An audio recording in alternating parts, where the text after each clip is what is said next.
Hai, kita jumpa lagi pada sesi yang kedua, bincang santai kita dengan Pak Akib tentang tradisi lisan yang beliau menjadi ketuanya, dan kita kepingin kembali menanyakan pada Pak Akib ini, di Kepulauan Riau ini sebetulnya tradisi lisan yang masih bisa diselamatkan, masih ada dan hidup itu di kabupaten-kabupaten mana saja? Apakah sudah ada pemetaan, katakanlah misalnya ada kejar 10, 20 di Lingga atau di Natal seperti itu, dan itu kemudian diimplementasi dan menjadikan bagian daripada nanti kebijakan dari kebudayaan ini.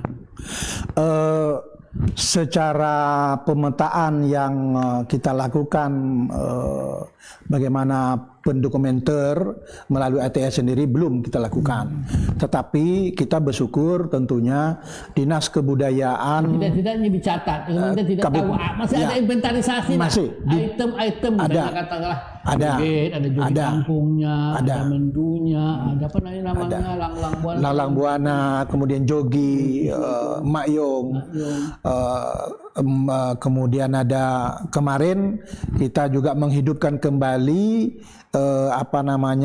yang di Penyengat itu, wayang cecak itu. Dan itu kita melakukan pertunjukan kemarin juga dengan pusat. Itu pertunjukannya malahan di mall kemarin kita lakukan pertunjukan. Itu kita hidupkan kembali di Penyengat. Nah, ini benda-benda ini semua alhamdulillah itu oleh Dinas Kebudayaan Kabupaten Kota itu tercatat, dan memang menjadi persoalan ini kan belum terdokumenter baik dalam bentuk tulisan buku ataupun dalam bentuk video, bentuk publikasi media yang lain. Nah, inilah yang kita kejar ke depan, karena pewaris tradisi lisan ini saya mengatakan bahwa generasi yang betul-betul menguasai itu sudah tidak ada lagi. Misalnya mendu itu generasi yang betul-betul menguasai itu sudah tidak ada lagi, sudah generasi ketiga sudah habis. Begitu juga dengan yang lain-lain. Joget dangkung misalnya ada di Karimun, lalu yang di sini ada Mak Dara misalnya. Nah, ini kan usianya sudah lansia semua, dan ini harus kita kejar bagaimana ini supaya diselamatkan seperti itu. Bagaimana cara misalnya mengembalikan spirit, menyelamatkan tradisi lisan itu baik dalam bentuk kesenian atau yang lain? Katakan misalnya mungkin menyelenggarakan sebuah festival, katakanlah festival bangsawan, festival joget dangkung, kegiatan-kegiatan yang secara berkala dilakukan, sehingga masyarakat yang masih mewarisi tradisi lisan itu masih bisa membangkitkan kembali. Betul. Baik, saya ingin katakan bahwa ATL ini kan sebuah organisasi katakanlah LSM yang memang mandiri, patungan dari orang-orang yang memang para pihak yang memang peduli dengan khazanah budaya itu. Karena itu perlu perhatian dari pemerintah. Kita bersyukur. Jadi tidak melekat ya, organisasi tidak melekat pada pemerintah, tak ada. Dia bukan organisasi plat merah, bukan. Jadi tidak dibina oleh Dinas Kebudayaan, tidak apa. Cuma dia memang alhamdulillah selama ini dengan pusat itu tetap bergandengan. Karena pusat ini punya jaringan. Karena itu. Nah, kita tentu berharap ke depan pemerintah Provinsi Kepulauan Riau, pemerintah kabupaten kota, apalagi tadi kita sudah membentuk korwil-korwil tadi, nanti dapat bekerja sama dengan ATL untuk melakukan baik penelitian, pengkajian, pendokumentasian maupun pertunjukannya. Dan ada hal yang mungkin menjadi perhatian kita, karena ada undang-undang tentang Undang-Undang Republik Indonesia Nomor 5 Tahun 2017 tentang pemajuan kebudayaan. Itu ada di situ menyebut tradisi lisan. Dan itu berkewajiban pemerintah pusat, pemerintah daerah untuk bagaimana mengaktualisasikan undang-undang itu ke dalam fakta, ke dalam kepedulian terhadap tradisi lisan di tengah masyarakat yang sebenarnya menuju kepunahan. Itu yang kita khawatirkan. Jadi di Kepri itu kita sudah menyumbangkan misalnya pantun, itu sudah menjadi warisan nasional dan menjadi warisan internasional dunia. Nah, kita sudah menyumbangkan yang lain, ada gasing dan lain-lain tadi, itu menjadi warisan. Nah, ada hal yang paling penting lagi, seni pertunjukan itu Kepri itu luar biasa. Ada mendu, ada mayong, ada lalang buana, ada jogi, ada joget dangkung. Ini ada yang tradisi seperti itu ada juga di kawasan lain yang bukan hanya di Jazirah Melayu, katakanlah di Malaysia, di Singapura, di Brunei, di mana ada enggak hal-hal seperti yang ada kaitan, ada akar, ada jaringan? Pasti ada. Kalau mayong itu ada di kaitannya dengan Malaysia juga. Kemudian mendu ada kaitan dengan Kalimantan, seperti itu. Gasing hampir seluruh Indonesia itu ada. Nah, cuma kita tadi mungkin yang khas kita itu yang di Natuna itu lang-lang buana dengan bangsawan yang di Lingga, itu khas kita itu. Itu bisa dilakukan, bisa dihidupkan kembali sesuai dengan zaman kekinian. Kekinian. Ya. Jadi seni pertunjukan medium yang bisa berkomunikasi dengan. Dulu saya ingat Kemenfo ini punya satu kegiatan yang namanya seni pertunjukan rakyat itu kan. Itu sangat efektif untuk. Dulu Tanjung Pinang itu sejak 2002 pemerintah Tanjung Pinang sendiri khususnya itu kita ada yang namanya pentas seni. Jadi pentas seni itu sebulan 2 kali kita buat, bahkan belakangan seminggu sekali pentas seni itu. Nah, kita berharap ke depan bisa dilakukan itu sehingga seni-seni yang ada di masyarakat itu bisa hidup kembali. Di samping saya katakan tadi ilmu pengetahuan kognitif dan lain-lain yang mesti kita angkat bersama. Maka itu kita perlu melibatkan teman-teman dari perguruan tinggi, salah satunya rektor Umrah kita libatkan dalam ini. Saya dengar Ibu Wali Kota Tanjung Pinang ini sudah bukan mewakafkan kan, saya memberi laluan yang besar kepada dunia kesenian budayaan. Ada terutama di Kota Tanjung Pinang ada gedung Aisyah Sulaiman itu. Gedung Aisyah Sulaiman itu kan sekarang sepi kegiatan, tidak ada. Nah, Ibu Wali Kota katanya sudah memberi kesempatan kepada siapa? Nah, Asosiasi Tradisi bisa memanfaatkan keberadaan gedung Aisyah Sulaiman untuk menghidupkan kembali tradisi lisan yang sudah menuju titik redupnya itu. Ya, dulu kan di kantor gedung kesenian itu kan diresmikan oleh Menteri almarhum Gede Ardike 2004 bersama RBM gitu ya. Memang tujuannya untuk menampung pentas seni itu ke depan. Pentas seni kontemporer namanya itu.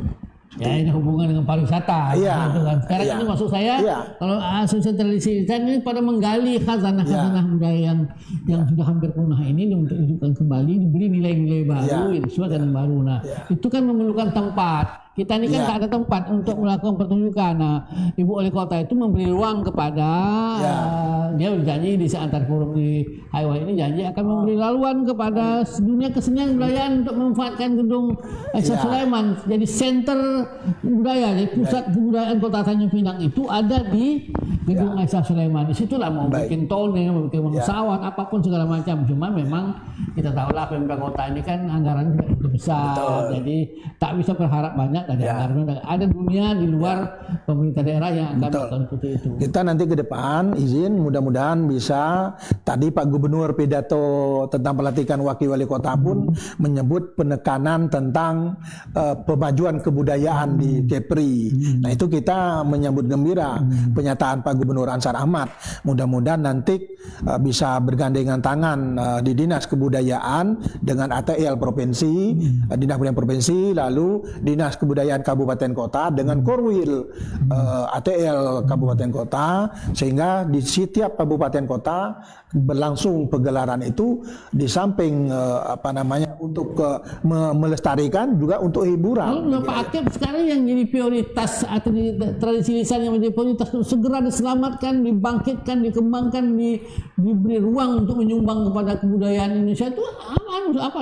Saya pikir seni pertunjukan itu seni pertunjukan dengan ilmu kebaharian, kemaritiman, tradisi kemaritiman, kemudian tradisi pertunjukan yang misalnya menurut saya bisa jadi semacam sebuah kegiatan rutin di gedung Aisha Sulaiman. Kalau saya pertunjukan misalnya adalah festival Mayung, di daerah lain masih ada, atau festival bangsawan yang setiap seminggu sekali atau katakanlah sebulan sekali ada pertunjukan Mayung di Aisha Sulaiman seperti itu. Ya, mudah-mudahan nanti di samping pemerintah kita nanti juga akan mencoba menemui para pihak di luar pemerintahan, katakanlah swasta, mudah-mudahan ada yang mau berpartisipasi untuk grup-grup yang akan tampil itu. Saya dengar perhatian luar biasa dari resort wisata Lagoy.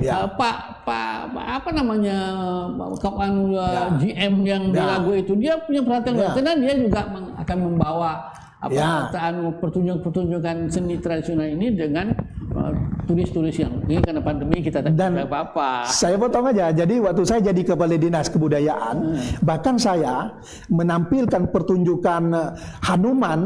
Hanuman itu kan ada di Bali. Itu saya minta bantuan dari Lagoy dan kita penggelarkan di Tanjung Pinang.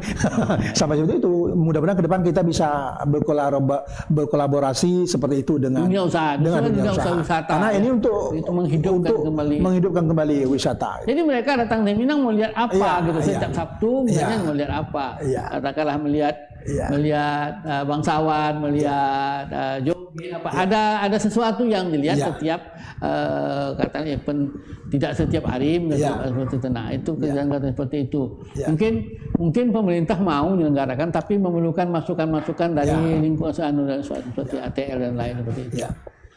Saya kira itu yang bagian yang menarik dari keberadaan asosiasi lisan itu, bagaimana menggerakkan semangat, kemudian mendorong pemerintah daerah menemukan pemerintah daerah ini mau sebetulnya, cuman tidak tahu berangkatnya dari mana, apa sebetulnya yang menjadi prioritas. Misalnya sebagai contoh, kembali lagi Pak Wali Kota itu juga dia karena Tanjung Pinang itu disebut negeri pantun, tapi bagaimana mewujudkan semangat pantun itu di Kota Tanjung Pinang? Pantun itu sekarang memang sudah membangunnya, tetapi kalau kita tidak merawatnya, tidak mengangkatnya, hampir tradisional sekali. Pantun-pantun sekarang, katanya pantun-pantun sekarang ini sangat susah dimasukkan sebagai pantun ini. Enggak ada anak muda yang hebat seperti Rendra dan lain menerbitkan buku pantun, sehingga ada akar pantun, ada tradisi pantun, ada cara berpantun yang betul sesuai dengan ilmu berkesenian berpantun seperti itu. Saya kira itu mungkin bagian dari Jadi tadi tentang kebaharian itu, misalnya ada ungkapan orang tua-tua kita Melayu dulu mengatakan begini, menengok orang melaut, awak sendiri yang kecut gitu. Itu kan bermakna bahwa melaut itu sangat penting gitu. Jadi menengok orang melaut, mestinya kita juga harus ikut terpanggil untuk menjadi pelaut. Jadi jangan kecut gitu. Nah, sekarang di umrah ada misalnya pakutah kemaritiman. Jadi itu orang dulu sudah buat. Menengok orang melaut, awak sendiri yang kecut atau awak sendiri yang takut. Sebaliknya jangan begitu gitu. Betapa orang dulu mengatakan jangan pengecut menjadi pelaut. Dia tidak mau mengatakan begitu, tapi dia katakan menengok orang melaut, awak sendiri yang kecut gitu. Begitu. Bahasanya luar biasa. Oke, jadi menurut saya dalam konteks seperti ini ada memang upaya-upaya dari organisasi di luar ini gini. Ada beban moral kita warga Kepri ini, karena visi dan misi Kepri itu Bunda Tanah Melayu. Bunda Tanah Melayu itu adalah budaya. Jadi karena budaya sebagai basis, orang harus ada kegiatan-kegiatan yang menunjukkan. Begitu orang datang ke Kepulauan Riau, begitu orang datang ke Tanjung Pinang, orang melihat khazanah budaya Melayu itu, warisan budaya Melayu itu ada. Ya seperti itu. Ada pantun, mungkin ada billboard luar situ, ada yang videotron, yang ada pantun bagus, pantun pusaka, pantun yang sudah tak ada lagi seperti itu. Nah, menurut saya hal seperti itu yang ada. Dan mungkin itu asosiasi tradisi lisan punya peran menyumbangkan paling tidak pikiran ada positron pikiran diberikan seperti itu, pemikiran dan tenaga untuk melakukan pengkajian, penelitian dan lain-lain. Iya, supaya kita ini jangan dikubur hidup-hidup soal topik. Setiap hari kita hanya itu, kita tak sempat pemikiran lain, tak ada yang lain. Jadi mungkin dengan ada kegiatan-kegiatan pantun virtual, itu ada salah satu obat COVID-19 itu positive thinking. Jangan stres. Obat stres itu antara lain berkesenian. Kesenian itu menjadi lebih kepada baik Pak Akip. Kita ternyata sudah sampai pada bagian kedua daripada sesi percakapan kita ini, perbincangan ini. Para pemirsa sekalian, kita break dulu sesi yang kedua ini. Kita nanti masuk kepada sesi yang ketiga. Nanti yang ketiga saya kepingin dengar Pak Akip ini, asus lisan segala macam ini kan tak membunuh kreativitas Anda sebagai seorang seniman. Nah, apa yang Anda kerjakan sebagai seorang penyair sekarang? 20 menit ke depan seperti itu. Kalau perlu Anda, saya tadi suka betul di video itu Anda membaca puisi yang bernyanyi itu. Kalau misalnya bagian terakhirnya Anda menyanyilah sedikit dengan lagu itu, ada puisi yang mungkin. Baik, pemirsa sekarang kita berjumpa lagi pada sesi yang ketiga.